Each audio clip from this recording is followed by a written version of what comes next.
What's up mga makarosas? Ayan, for today's video, ayan, makikipag-date tayo. And of course, ang ating kadate ay ang aking mga anak. Ayan, time check dyan is already 9 in the evening. Ayan guys, so we're going to my favorite place, ang House of the Tacos here in Olongapo. Ayan, pupunta tayo ng coffee shop. One of my favorite tacos is located there. O, diba? So, ayan na nga yung mga kadate ko. Ayan, huwag na kayo magtaka guys. Andito tayo sa Pilipinas for today's video. So, ayan, sobrang umuulan din talaga. And of course, hindi mawawala si Jollibee everywhere. Ayan, hello Jollibee. So, ayan guys. Ayan, papunta namin sa sakayan ng jeep. Ayan yung mga ate ko. Tapos katabi ko syempre ang aking bunchuchoy. And ito na nga guys, nandito na tayo sa loob ng jeep. So, ayan nga.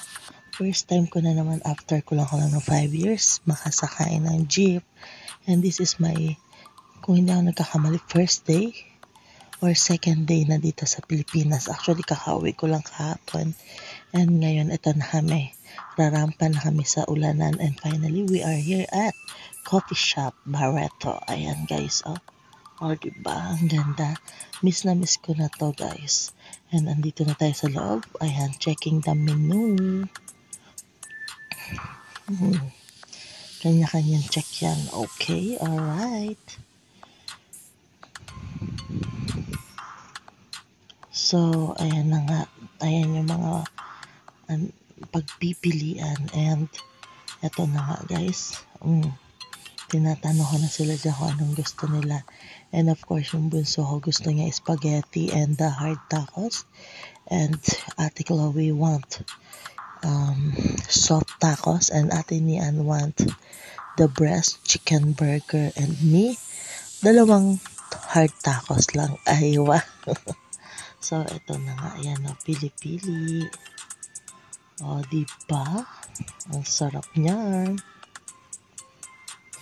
Finally, dumating na ang aming order. Ayan siya, yung hard tacos. My favorite. Ayan, trivia lang guys ha. I remember, nung pregnant pa ako, tuwing buntis ako, kahit naman hindi ako buntis, ang kinakain ko talaga is dalawang hard tacos. At syempre ngayon, hindi pwedeng isa lang, dalawa ulit. So, ayan na yung mga order namin, dumating na. And of course, ayan na, sisimulan na natin kumain. O, diba? Excited na ako dyan. This is my favorite guys, promise. Tatandaan ko pa pag nung buntis ako, kahit anong kainin ko, basta kakain kayo ng tacos. Hindi ako nabubusog kahit anong kainin ko.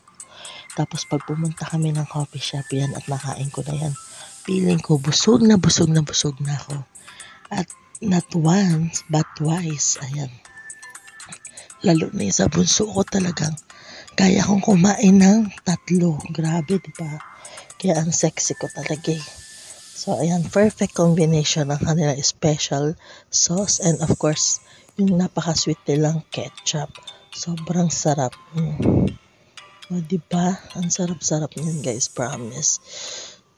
O, diba? Wrapper lang pala gustong kainin dyan. Totoo guys. Ayan, o diba? Ini-start ko talaga sa wrapper. Alam nyo ba, sobrang saya ng feeling na kasama mo yung mga anak mo. O diba? Sila yung una ko kasi syempre kadate. Si mama at papa ko kasi ayaw sumama. Kasi nga pagoda na sila. Pagoda na syempre galing canteen. So, mas gusto nila na lang magpahinga kaysa lumabas saka umuulan talaga. Sabi nga ng mga anak ko kasi gabi na yan. So, 9 na, diba? Magte-10 na rin. Nagtataka sila sa akin kasi gabi ako lumalabas. Oo. Ayan. Sanay kasi ako sa na lumalabas gabi. So, ayan, nakakapag-decide lang ako pag gabi na gano'n. Kasi, mainit, tapos, yun nga, umuulan pa. Syempre, yung mga gusto kong kainin, dito talaga sa Pinas, yun yung mga una namin pinupuntahan. Ayan, mga na-miss ko kasi yan. Although merong ganyan sa UAE, pero masasabi ko talagang iba pa rin yung lasa dito sa Pinas. O ayan na sila. Tamang kain yan. Takaw mata lang yung bunso ko niyan, hindi niya naubos, guys. Ayan, alam niyo yun, yung expected niya lasa ng Jollibee, sweet spaghetti. Siyempre, hindi naman to, pambatang so, medyo maasim siya. So, ayan na nga. And ito na guys, start na ako at nakaready pa yung pangalawa ko. Ayan, kanya-kanya na kami. Diba? Enjoy na enjoy ang aking mga kiddos. O, ang ate Honey. Pil na pil niya yung unlaki niyang chicken burger. And of course, ayan. At ito na nga guys, titingnan na natin kung ano lasa. Ang sarap. Unang subok pa lang, ang sarap talaga. Diba? Thumbs up, thumbs up. Ubus na yung una ko, pangalawang plato na tayo. So, ayan guys. Diba? Natatandaan ko guys, nung nandyan pa ako, nung after work ko, pag feeling ko stress ako, pupunta ako dyan sa coffee shop. Tapos, o-order ako. Ayan, round 2 ko na yan guys. O-order ako ng 2 tacos. So, magtataka yung waiter, wala akong kasama. Kaya pag dinadala sa akin, 2 drinks, 2 condiments, ayan, lahat 2. Tapos makikita nila, isa ko lang kakain. At hindi naman ako nahihiya, syempre. Ba't ako mahihiya? Binabayaran ko naman, diba? So, ayan nga. So, pangalawang, ko na yan, pangalawang tacos. O, diba? Ang sarap. So, yum, yum, yum.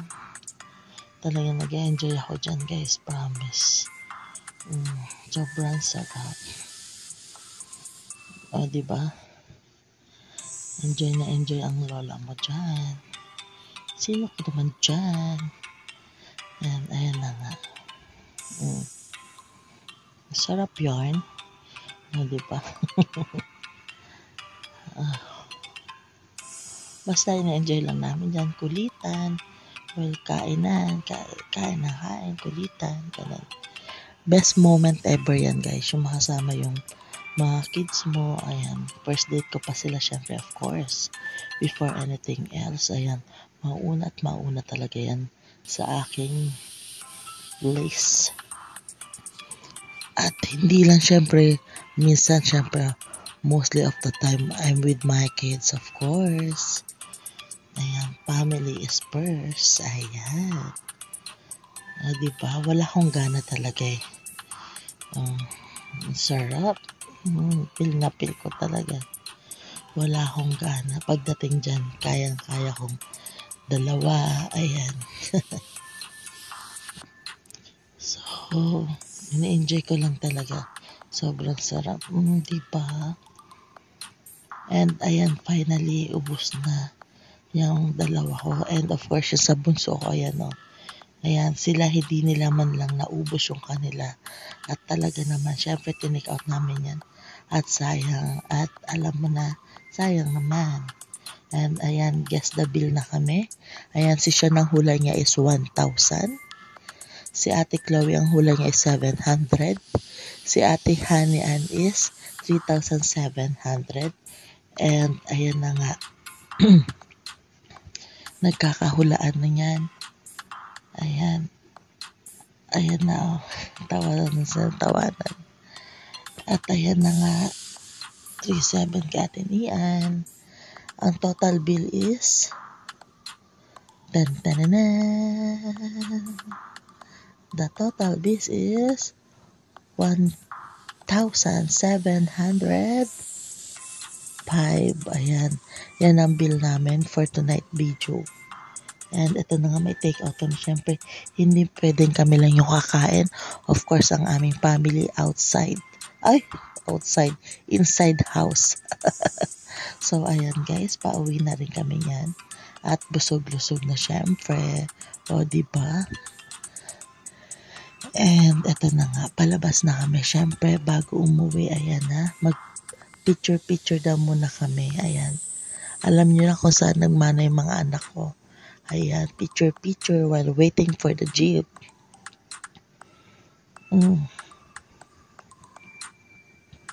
O, diba? Na-miss ko to. Ang dami na nagbago dito. Dati, nag-road widening kasi, kaya ganyan. And finally, nandito na kami sa loob ng jeep. Pauwi na. O, diba? Wala nang lipstick yan. Ayan, pauwi na kami. Na-miss ko talaga sumakay ng jeep, promise. And eto na nga, nandito na kami. Pauwi na kami ng aming tahanan. And syempre maglalakad lang kami, guys. Malapit lang din kasi kami, so walking distance.